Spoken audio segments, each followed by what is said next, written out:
He looked me in the eye and said, "He's 18 now, he's a burden." My stepfather had spent years turning my own mother against me. That night she finally believed him. I was thrown out of the house my dad left me in his will, without even knowing it was mine. But I found the truth, and I took everything back. I'm 19 years old, trying to figure things out like most people my age. The difference is, I've been the responsible one since I was just a kid. When my dad died, I was only 7. I didn't get the luxury of being just a child anymore. Mom, Sally is her name, she was all I had. For years, it was just the two of us against the world. We had this rhythm, you know. We weren't perfect, but we were a team.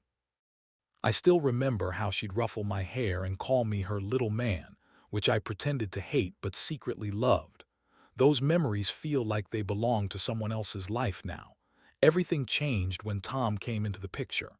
At first, Tom seemed all right.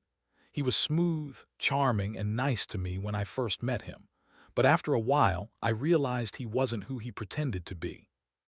He was manipulative, selfish, and I could see right through it. But my mom, she was all in. She convinced herself that she had to hold on to him because he was the only one who'd love her. The more time passed, the more I saw her ignore the things he did to control us. He was a master at triangulation. When I wasn't around, he'd apparently tell Mom how concerned he was about my attitude problem or how I seemed withdrawn. Then when Mom would bring these concerns up to me, I'd be completely blindsided. "What attitude problem?" I'd ask, genuinely confused. "I've barely even spoken to Tom this week." But the seed of doubt had already been planted in her mind. As time went on, Tom's tactics became more obvious to me, though still invisible to everyone else. He'd volunteer to pick me up from school, then conveniently forget until I'd been waiting for an hour. When I'd finally get home, frustrated and tired, he'd be there with Mom, explaining how I must have mixed up the times. "Chris has been so forgetful lately," he'd say with that concerned look. "Maybe we should get him checked for ADHD." And Mom would look at me with this mixture of worry and disappointment that made my stomach knot up. The worst part was watching how he manipulated my mom. Sally had always been strong in her own quiet way. After Dad died, she held everything together even when she was falling apart inside. But Tom knew exactly how to target her insecurities. He'd praise her for the smallest things. "You're such an amazing cook, Sally. I've never met a woman who could make hamburger helper taste gourmet," making her dependent on his approval. Then he'd withdraw that praise randomly, leaving her scrambling to figure out what she'd done wrong. "You know I love you, Sally," he'd say when she questioned him about anything. "But sometimes you're just too sensitive. That's not what I meant at all." Classic gaslighting. I'd seen it enough times to recognize it, but Mom was too deep in his web to see what was happening. Then came Lindsay, Tom's daughter from a previous relationship. She moved in with us about a year after Tom and Mom got married. At 16, she was everything I wasn't: loud, demanding, and completely entitled. She'd throw tantrums over the slightest inconvenience, yet Tom would treat her like she was a delicate princess who needed protecting. The way Tom turned everyone against me was methodical. He started with my mom, then Lindsay, then extended family and neighbors. He'd tell slightly different versions of stories to different people, creating this patchwork narrative where I was increasingly painted as troubled and ungrateful. To our neighbor, I was a troublemaker who stayed out too late. To my mom's sister, I was going through a phase and giving my poor mother grief. By the time I was 18, I felt like I was living in some twisted alternate reality. The story everyone believed about me had nothing to do with who I actually was. I was still taking honors classes, working part-time at the local grocery store, and had never even gotten a detention. But somehow, in Tom's narrative, I was this disruptive, potentially dangerous presence in the house. The breaking point came on a Thursday night. We were having dinner, one of Tom's mandatory family dinners, where he'd interrogate me about my day while barely letting me get a word in. The tension was thick enough to cut with a knife. Then Lindsay, with this calculated little smirk, dropped her bomb. "Dad," she said sweetly, "Chris made me feel really uncomfortable earlier. I nearly choked on my water. Earlier that day, Lindsay had cornered me in the kitchen when everyone else was out. She'd pressed herself against me, whispering something about how we're not really related and how it wouldn't be that weird if something happened between us. It was disgusting and creepy. I'd pushed her away, not roughly, just enough to create space, and told her firmly to back off. She'd stormed away, slamming doors like she always did when she didn't get her way. But now, sitting at dinner, she was twisting it completely. The way she told it, I'd been the one making inappropriate suggestions. I was trapped in her lie, and from the look in Tom's eyes, I knew he'd been waiting for something exactly like this. "Listen," Tom said, turning to my mom with practiced concern. "He's 18 now. He's a burden. We can't have him living here anymore." "I don't know," Mom said, her voice weak. "Maybe it's time." Those words hit me like a physical blow. My own mother, the woman I'd helped through her darkest days after Dad died, was actually considering throwing me out based on a blatant lie. She wouldn't even look me in the eye. I stood up, my legs shaking. "Seriously, you're really just gonna let him do this?" I asked her. The silence that followed told me everything I needed to know. She had made her choice, and it wasn't me. That night I packed my things, just 2 suitcases of clothes, my laptop, and the few remaining photos I had of Dad that Tom hadn't managed to lose. I didn't have a plan, just the desperate need to get out of that toxic environment before I completely lost myself in Tom's twisted reality. I called Uncle Jack, my dad's brother. We weren't super close. Tom had made sure of that by telling Mom that Jack was a bad influence who enabled my attitude problems. But he was the only person I could think of who might understand. He picked me up without hesitation, not even asking for details until we were safely at his apartment. But even after I'd physically escaped, Tom's manipulation continued. Within days, he was spreading stories throughout the neighborhood. To some, he claimed I'd stolen money from them. To others, he hinted that I had violent tendencies. He even contacted my workplace, expressing concerns to my manager about my reliability, nearly costing me my job. It was like he couldn't stand the idea that I'd escaped his control, so he was determined to destroy whatever independent life I might build. He contacted distant relatives, old family friends, even my high school counselor, spinning different versions of the same lie, that I was troubled, potentially dangerous, and had abandoned my poor mother who had done everything for me. Some people believed him without question. My neighbor, who used to give me cookies when I was little, now crossed the street to avoid me. My friend's parents suddenly didn't want him hanging out with me.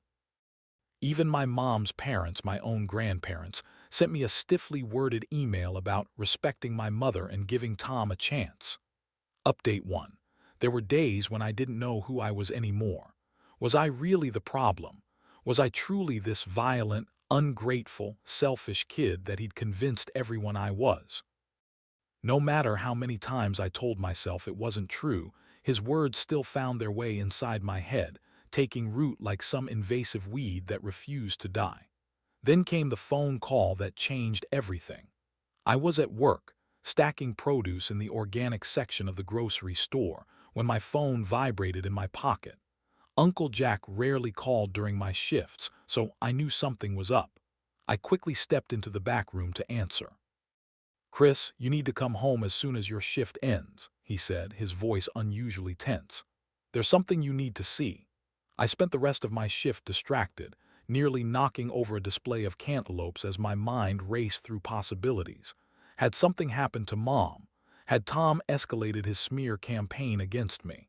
By the time I pulled into Uncle Jack's driveway, my stomach was in knots. Jack was waiting for me at the kitchen table, an old leather folder spread open in front of him.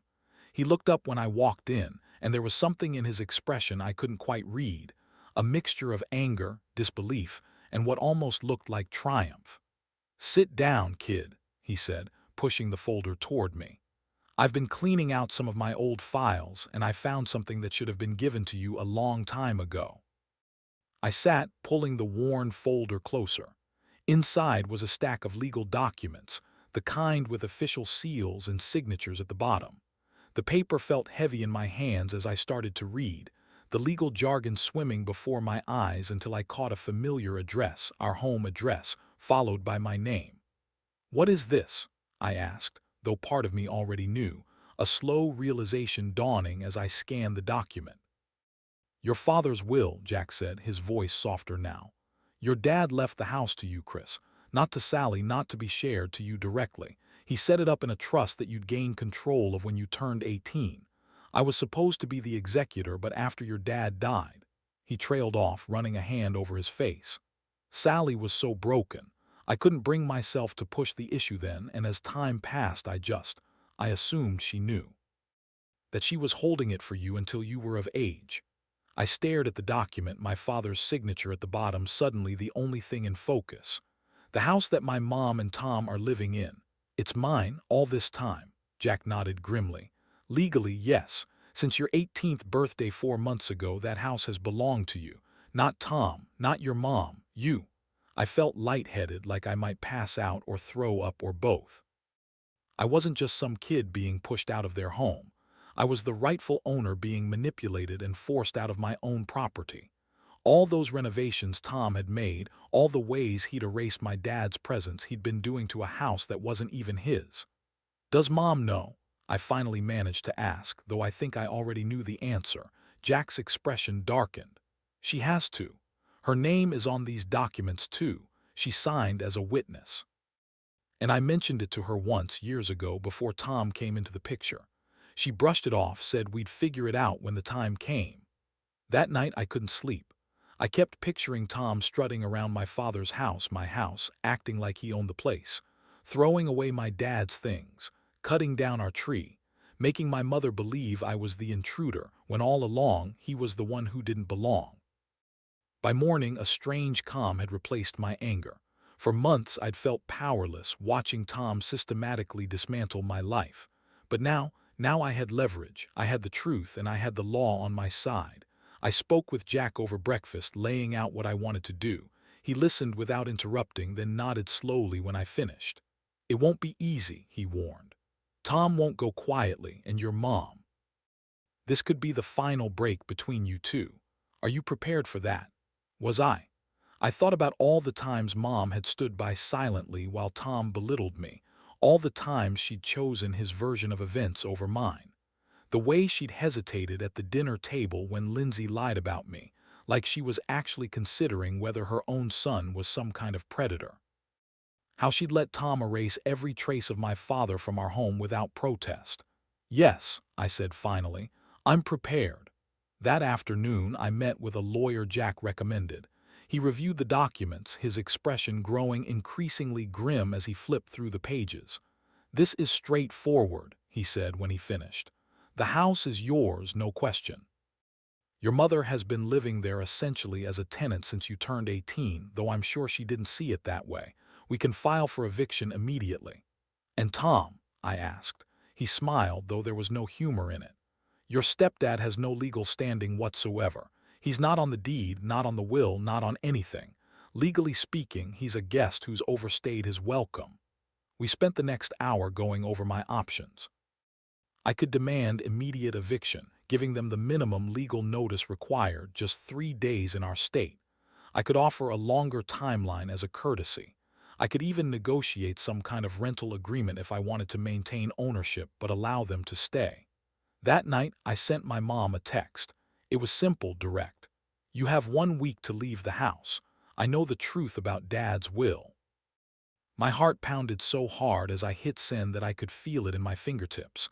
I didn't know what was going to happen next, but I knew it couldn't be worse than what I had already lived through. Update 2. I waited for the explosion.